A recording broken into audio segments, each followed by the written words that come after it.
What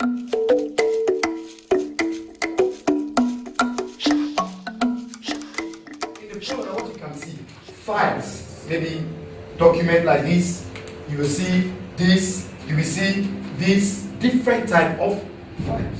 Inside where? The phone. Do you understand?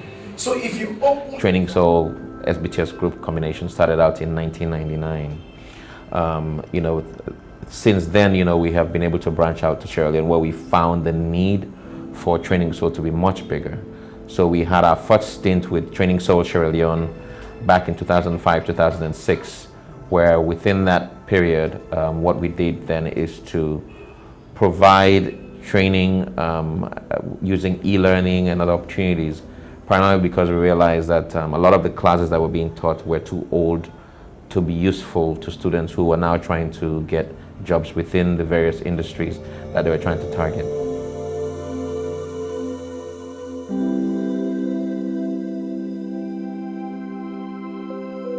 Certainly, we've had hundreds of students come through our campus. One of the key things that we were also able to do was to attract companies that could offer professional exams right here in Sierra Leone. Because one of the things we also realize is that most times students want to take professional exam, anything such as the A+, Cisco exams and things like that. They needed to fly to another country. And we realized that it is not financially feasible in a lot of sense to accomplish something like that. And through that, we made partnership with an organization to set up lab here in Sierra Leone to be able to offer those exams.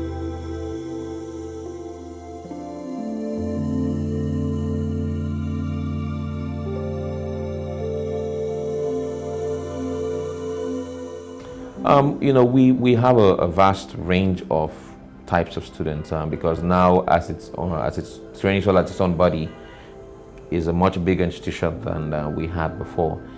In that we have room for students who are just graduating from secondary school, university graduates, and the professional workplace.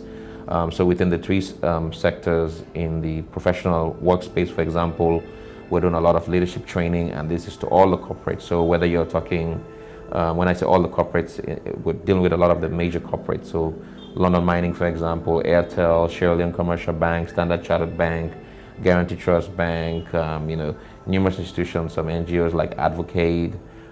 We have students from numerous bodies, Sierra Rutile now as well.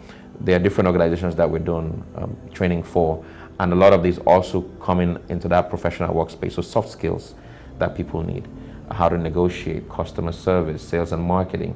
Those are all areas that we cater for currently. And then in the professional workspace, we also have a lot of IT-related skills because we realize people are graduating with IT skills but not necessarily having the soft skills. So we have a balance there. Some of these guys may not necessarily get a job but could actually start up their own small businesses doing some level of consulting. My name is Prince Nedmore. I'm 35 years old and I'm an IC3 student. Before coming to TrainingSol, I was buying and selling used goods in Belgium. What we realize is, for example, people who traditionally may be called Rari boys or Rari girls, so these might be people who are considered as street peddlers that some folks might even think don't have a future. These are groups that we target because we realize some of these folks are able to read and write amazingly, and to me that was fascinating to find out because those are the challenges that I like to see. I think my life story itself is about getting past certain hurdles that people may not have thought of you getting over. And I think looking at the gentleman that we just gave one of the scholarship in Prince, for example, I'm really pleased with the work that he's doing. He can read and write. His handwriting is even better than mine.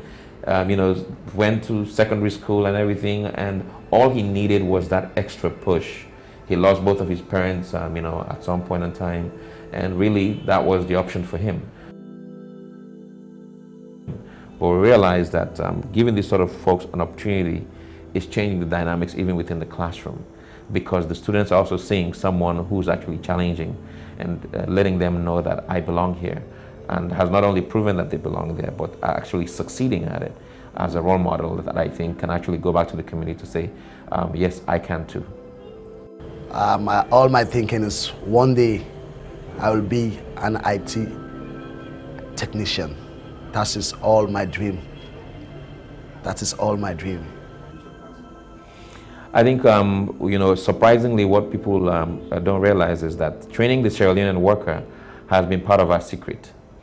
I think if I go back in history, I tend to take a little bit of quote from my great-grandfather, Sir Evelyn Lewis, in letting us know that the indigene, the African, in this particular perspective, is most suitable to actually develop this particular environment.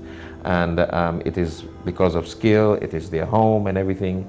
And we realize that when you motivate the Sierra Leonean worker, when you train the Sierra Leonean worker, they provide at par, if not more than, what you'll get in any other international staff you bring.